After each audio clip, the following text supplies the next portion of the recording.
मोर गल्पर शीर्षक पागलर प्रलाप। बंशीर स्वर काहाको भल लागेनि जे हेले बजै पारले हेला। सुमन +3 सेकेंड इयर राजनीति विज्ञान सम्मान छात्रटीए। 16टी सीट्रु 15 जन पुओ गोटे झील लीता। सेमिनार प्रति मासरे हुए। फर्स्ट इयर रे सुमन कॉलेज राजनीति सक्रिय अंशग्रहण करिथाए। राजा हेबा अपेक्षा राजा बनैबा को भल पाए।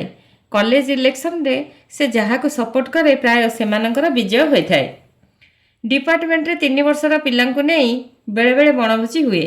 राजनीति विज्ञान विभाग रे एथि पूर्वरु केबे भी झियो पढ़ु नथिले, किंतु सुमन रो बैच रे लीता जॉइन करी 3 वर्षर 48 रु 47 पुओ और जड़े झियो होई कॉलेज रे बहु वर्षर रेकर्ड ब्रेक करथिला। सिली सेई कॉलेज रे +2 सेकेंड इयर एग्जाम देई थाए। 256 जन पिलांक मध्य प्राय 85 जन झियो पढ़ु थांती। समस्तଙ୍କର +2 रिजल्ट उपर नजर थाए। रिजल्ट बाहरिबा परे +3 पई सबु अप्लाई कले। ऑनर्स पई मध्य दरखास्त हैला। जॉइनिंग रो प्राय 15 दिन परे ऑनर्स रो फर्स्ट लिस्ट बाहरिला।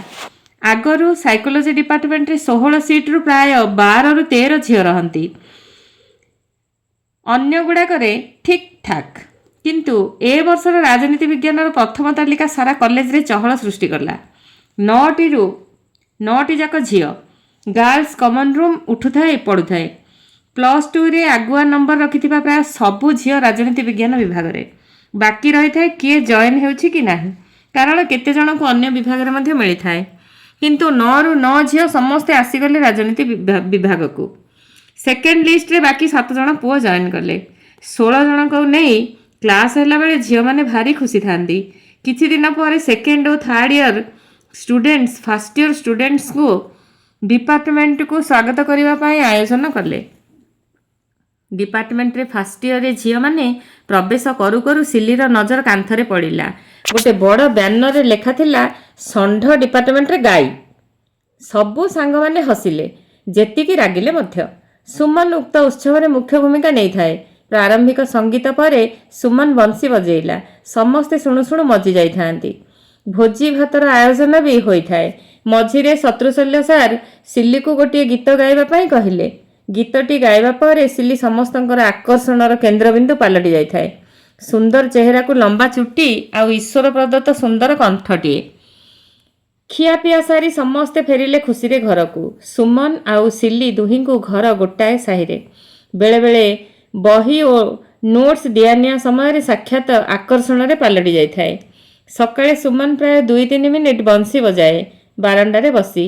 सिल्ली शुणिमा मात्रे सबु काम किंबा पाठ पढ़ा छाड़ी दांड बारंडा को दौड़ी जाए। बंशी शुणु शुणु सुमन को दूर देखी मजी जाए। सुमनटा भी भारी खुशी रे हली झुली बंशी बजाए। कॉलेज रे दुहींकर भेट हुए, किंतु केही काहाको ना कथा हुअंती ना एकाठी बसंती। सिल्ली गर्ल्स कॉमन रूम रे सांग मानक अनुरोध रे गीत गाइला बेले सुमन क्लास छाड़ी गर्ल्स कॉमन रूम आगे थिबा स्टोर रूम रे बसी गीत शुणे। किछि दिन परे सिल्ली एकथा जानी पारी आउ गीत गाइला नाही।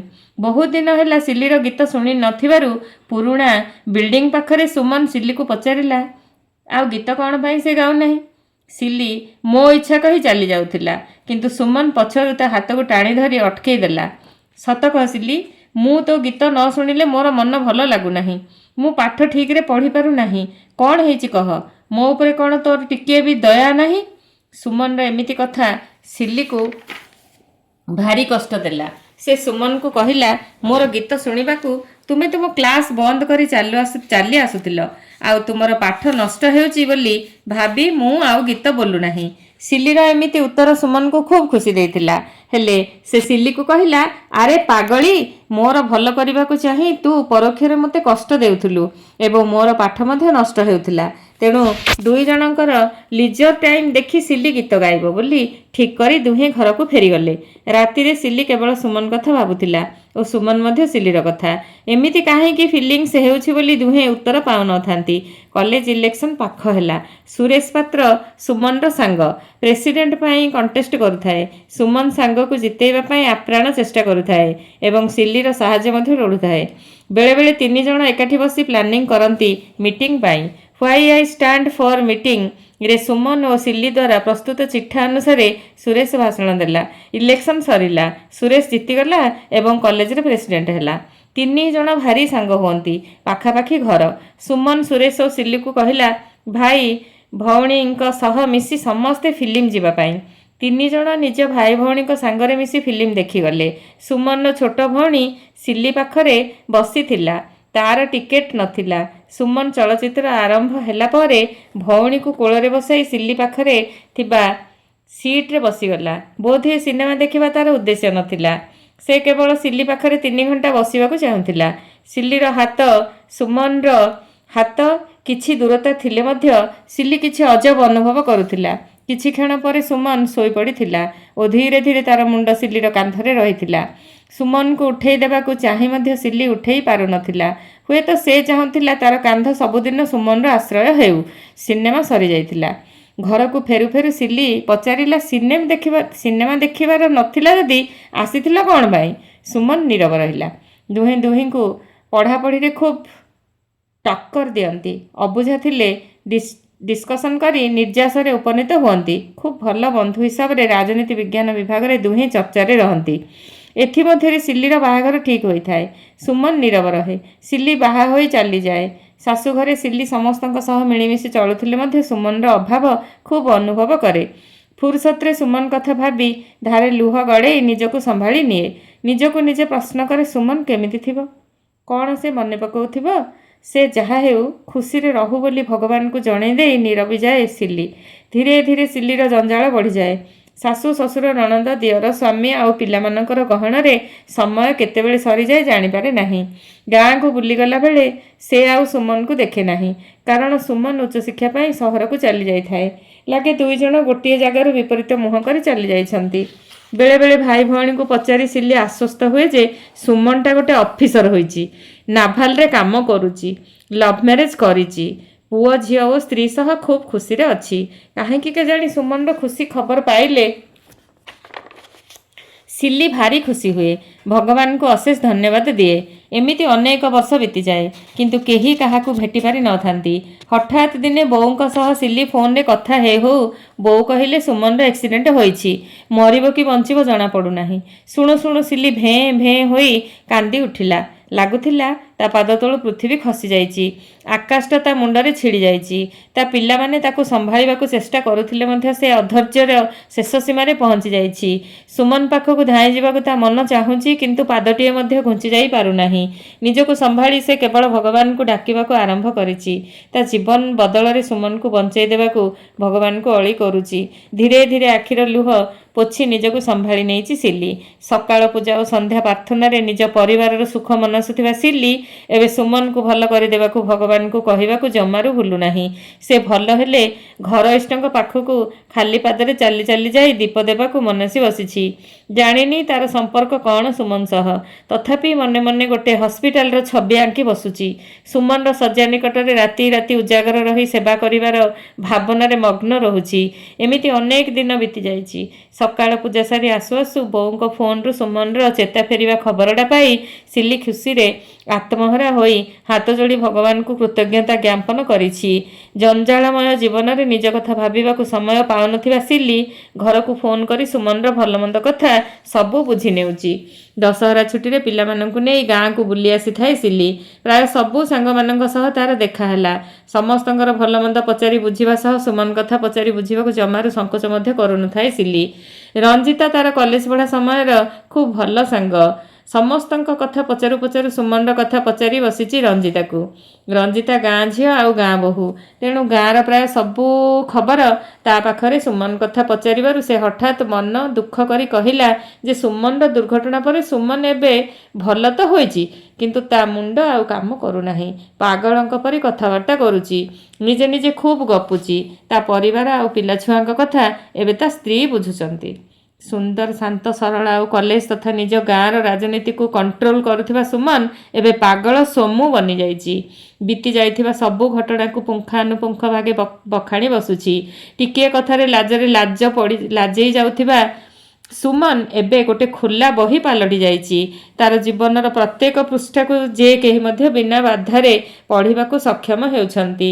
ରଞ୍ଜିତାର ଏକଥା ଶୁଣୁ ଶୁଣୁ ସିଲି ଅନ୍ୟ ଏକ ଦୁନିଆରେ ପହଞ୍ଚି ଯାଇଥାଏ। ଅନେକ ପ୍ରଶ୍ନ ତା ମନଟାକୁ ଅସ୍ତବ୍ୟସ୍ତ କରୁଥାଏ। କେଉଁଠି ପାଇବ ସେ ସୁମନକୁ? କେମିତି ଥିବ ତା ଚେହେରା? କ'ଣ ଏବେ ସେ ସିଲିକୁ ଚିହ୍ନି ପାରିବ? କ'ଣ ସେ ଏବେ ବଂଶୀ ବଜେଇ ପାରିବ? କ'ଣ ସେ ସିଲିର ଗୀତ ଶୁଣିବାକୁ ତାକୁ ଖୋଜୁଥିବ? ଏମିତି ଅନେକ। ରଞ୍ଜିତାର ହାତ ସିଲିର ଲୁହ ପୋଛିବା ବେଳକୁ ପ୍ରକୃତିସ୍ଥ ହୋଇ ନିଜକୁ ସମ୍ଭାଳି ନେଇ ଫେରି ଆସିଲା ବେଳକୁ ରଞ୍ଜିତା ସିଲିକୁ ଟାଣି ନେଇ ଜୋରରେ ଜାବୁଡ଼ି ଧରେ। ଏବେ ବି ତୁମ ବନ୍ଧୁତ୍ୱ ଆଗ ଭଳି ସୁଦୃଢ଼? ବୋଧହୁଏ ତୁ ଠାକୁରଙ୍କୁ ସୁମନ ପାଇଁ ଖୁବ୍ ଡାକିଥିବୁ। ସେଇଥିପାଇଁ ସୁମନଟା ମରଣ ମୁହଁରୁ ବଞ୍ଚି ଯାଇଛି ବୋଲି କହି କହି ରଞ୍ଜିତା ସିଲିକୁ ବିଦାୟ ଦିଏ। ସୁମନକୁ ଦେଖିବାକୁ ବ୍ୟାକୁଳ ହୋଇଉଠେ ସିଲି। ଏକ ମୁହାଁ ଘରକୁ ଫେରିଯାଏ। ସିଲିର ଶୁଖିଲା ମୁହଁ ଦେଖି ବୋଉ କାରଣ ପଚାରନ୍ତି। ଚୁପ୍ ରହେ ସିଲି।